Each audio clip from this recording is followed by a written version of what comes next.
Okay, so we're at week 7, your lecture. So go ahead and bring up your lecture doc and let's do a few class topics and let me walk you through what you're going to need to do this week. But before I do that, put in here Project Zero. So I thought I'd show you an example of one I did. Taking a template and then customizing the content and some of the graphics as well, because this week we're going to start talking about graphics. So what I did is I took the template and then I modified the menu to be basically what I did is I took our course and I organized it around the way I organize the course. But of course what you'll be doing is organizing around the topics that you choose. But same idea, basically. Not same idea, just done it a different way. So then what I did on each page is I provided a link to the image or the video. You would be providing images.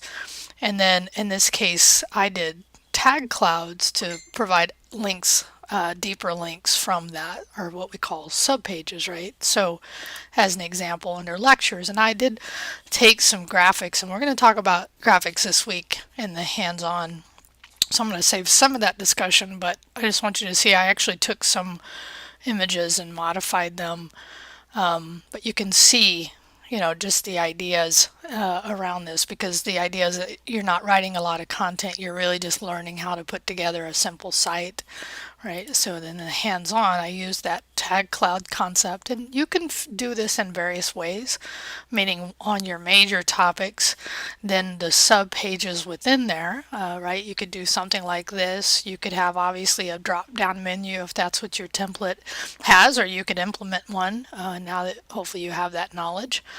So this was a really fun thing just to put together, okay? So I just want to give you, and again, this is my organization because it's the way I organize the course, but I think it at least gives you a visual for what I mean. Okay, so this week, what I want to have you do is actually now, it's a bit of a continuation from our week 6, the end of it, where I had you start to look at the code on the template. And this time, the lecture is actually going to be on you analyzing the template. And now here's the thing, this is the point at which you've looked at some templates, you maybe seen other templates, you now have to choose a template that you're going to use for this course. So as we move into this part of our lecture, and you will first choose. Give me a link to the template that you're for sure. This is the one you're using for Project Zero. No going back. It's too late. Okay. So that's the first thing. And going back here. Oh, sorry. I've actually got a duplicate of just whatever is in here in the write-up so you can see it. Okay. So you need to, you probably already have, but if not, download that template. Okay, and now what you're going to do is you're actually going to analyze the content and the layout. So in this example, right, and actually I was thinking about this, I should have started higher up, right? And what I mean by that is, as an example, right? So what are these things, right? So putting in that and just documenting it doesn't have to be a lot of content of what those things are. But in this case, you would have more here in a nav class, because what you'll need to do is either Google, or go look at, most likely the thing I'd tell you to do is go look at the Bootstrap documentation to figure out what does navbar class do, navbar default, navbar custom, navbar top fixed. And then in here, just tell us, tell me what those things do. Now you don't have to have, really you're just analyzing. And that's really the point I want you to say in here, is that much a part of what being in web development is actually self-teaching. The ability to go out, look at something, figure out what you need to know, right? And this is a very real world thing that I see a lot of developers do.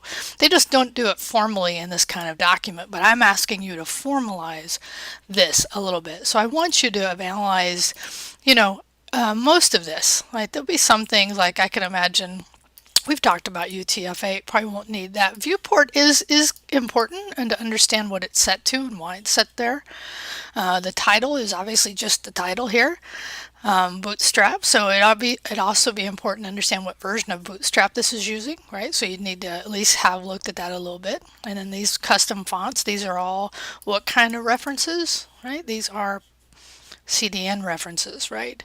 So again, this is where your template will help you analyze what it is by its documentation. So you need to do that. That'll be the bulk of what you need to do here. Okay, so just to look at this. All right, so then the last thing, and I didn't add the heading in the doc, so you need to, is once you go through that, now you only have to go through the index file.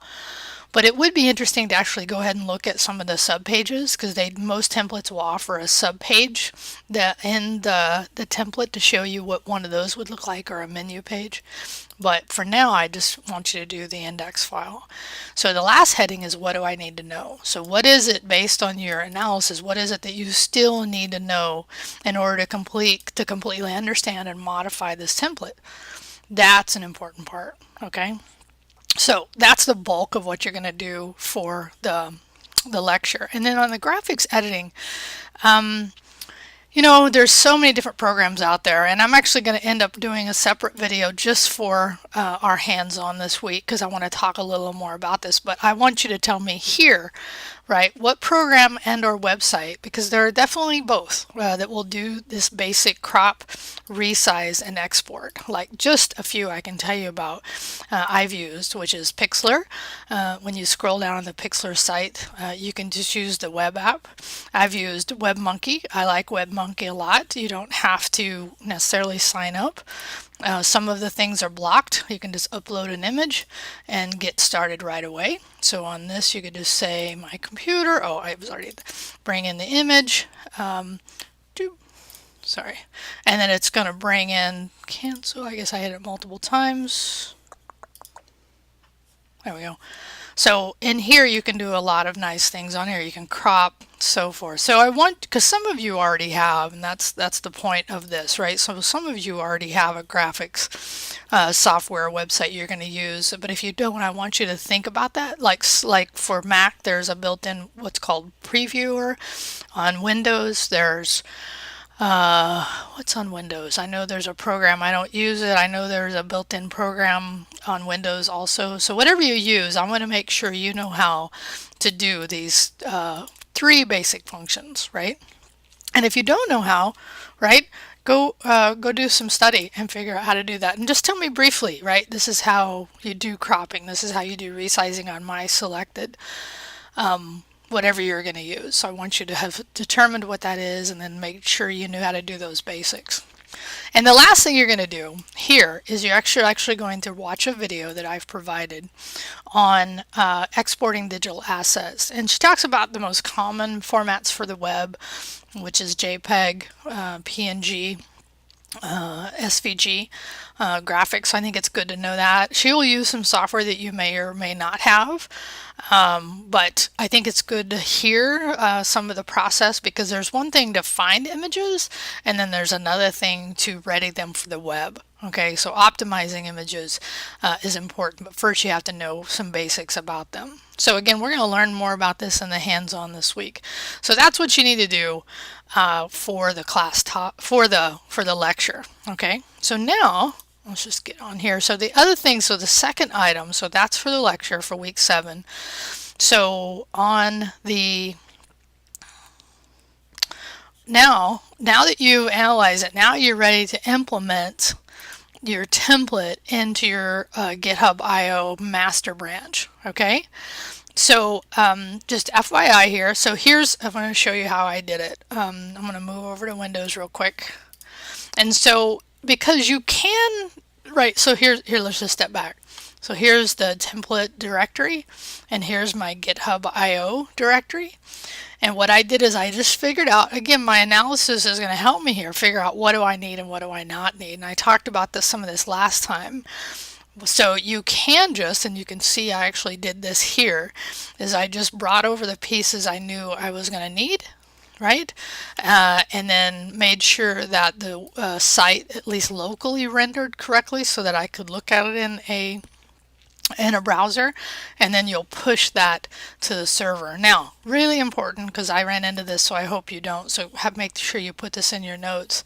Make sure you've done the commits on your branch that we were using for the Learn Bootstrap before you move to master, because if you don't, at least if you're using Visual Studio Code, it'll give you an error.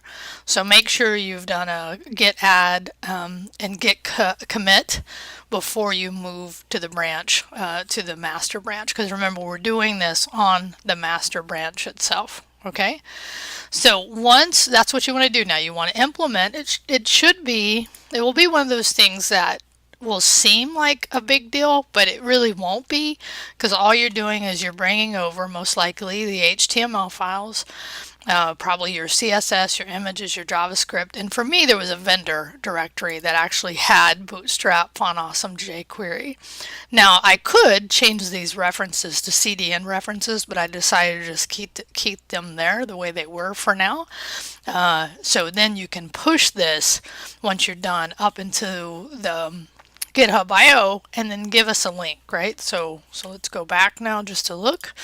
So in this part, right, and then provide us a link to your site and write about your experience of doing this work. Okay, so that's what you need to do for the lecture and for the hands-on. And like I said, I'm going to do a separate video just for the hands-on, sorry, for the current topics, I guess.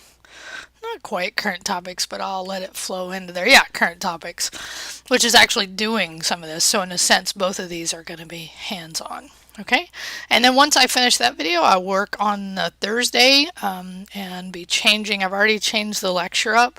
Definitely be changing this, and then we'll be on to our last steps for this class as far as content goes.